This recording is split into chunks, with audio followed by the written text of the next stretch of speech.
இங்க மித்திலாம் பிரெக்னண்டா இருந்திருப்பா. அவ புருஷன் வேற ஒரு பொண்ணு கூட ஒன்னா இருக்கான்னு நினைச்சு இப்ப அபார்ஷன் பண்ணிடலாம்னு சொல்லிட்டு ஹாஸ்பிட்டல் வந்து உட்காந்துக்கிட்டு இருக்கா.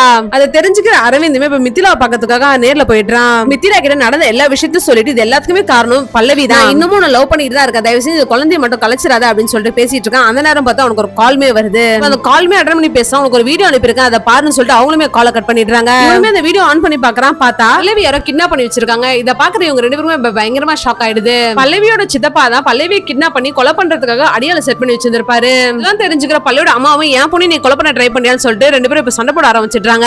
அதுல பள்ளியோட அம்மாக்கு தலையில அடிபட்டு கீழேயுமே விழுந்துடுறாங்க. பல்லவியோட சித்தப்பாவும் பல்லவியை கொலை பண்ணிட்டு அந்த பழிய அரவிந்த் மேல போட்டுடலாம்னு சொல்லிட்டு அரவிந்த் கால் பண்ணி காலையில இருந்து பல்லவி உன் கூட தான் இருந்தா, நீ தான் அவளை ஏதோ பண்ணிட்டு இருப்ப, எங்க இருக்கான்னு சொல்லி மிரட்டிக்கிட்டு இருக்காரு. அரவிந்துமே பல்லவி தேடி அவ இருக்க இடத்துக்கே போயிடுறான். அங்க இருக்க ரவுடி பசங்க எல்லாருமே அடிச்சு போட்டு இப்ப பல்லவியுமே எப்படியோ ஒரு வழியா காப்பாத்திடுறான். பல்லவியை கொலை பண்ண ட்ரை பண்ணது அவங்க சித்தப்பா தான் தெரிஞ்சுக்கிற பல்லவியுமே இப்ப அவர் மேல ஒரு போலீஸ் கம்ப்ளைண்ட் கொடுத்துட்டா. அரவிந்தும் பல்லவியை காப்பாத்துறதுக்காக அவன் உயிரை கொடுத்து காப்பாத்திருப்பான். இப்ப திரும்பவும் பல்லவி அவனை லவ் பண்ண ஆரம்பிச்சிடுறா. அரவிந்தும் வேற வழி இல்லாம பல்லவி கூட ஒன்னா இருக்க மாதிரி நடிச்சுக்கிட்டு இருக்கான். அரவிந்த் அவன் ஒய்ஃப் மித்திலாவை இன்னும் மீட் பண்ற விஷயம் பல்லவிக்கு தெரிய வருது. அதனால பயங்கர கடுப்பான பல்லவியும் மித்திலாவை கொலை பண்றதுக்காக இப்ப அடியாலையுமே அனுப்பி விட்டுடுறா.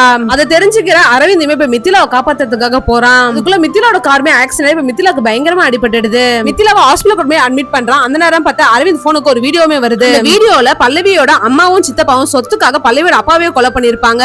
அரவிந்த் அந்த வீடியோவை பல்லவிக்கும் அனுப்பி விட்டுடுறான். அதை பாக்குற பல்லவிக்குமே பயங்கரமா ஷாக் ஆயிடுது. அரவிந்துமே பல்லவி கிட்ட என் ஒய்ஃபும் என் குழந்தைய இறந்துட்டாங்க, என்னால இனிமேல் அந்த குற்ற உணர்ச்சியில வாழ முடியாது, உனக்கு உங்க அம்மா இவ்வளவு பெரிய துரோகம் பண்ணிட்டாங்க, இனிமேல் நம்ம ரெண்டு பேரும் வாழ்ந்து என்ன பண்ண போறோம், வா செத்துடலாம்னு சொல்லிட்டு கூப்பிடுறான். பல்லவி உங்க கூட சேர்ந்து வாழதான் முடியல, அட்லீஸ்ட் ஒன்னாவது சாகலாம்னு சொல்லிட்டு அவளுமே அதுக்கு ஓகே சொல்லிடுறான். இப்ப இவங்க ரெண்டு பேருமே ஒன்னா செத்துலாம்னு சொல்லிட்டு மேல இருந்து குதிக்கிறாங்க. ஆனா பல்லவி மட்டும் தான் குதிக்கிறா. ஆனா அரவிந்த் குதிச்சிருக்க மாட்டான். அரவிந்தோட ஒய்ஃப் உயிரோட தான் இருந்திருப்பா. பல்லவியோட டார்ச்சர் தாங்க முடியாத அரவிந்தும் பல்லவி ஏதாச்சும் பண்ணணுமேன்றதுக்காக பிளான் பண்ணி அவளை கீழே தள்ளி விட்டுட்டு இருப்பான்.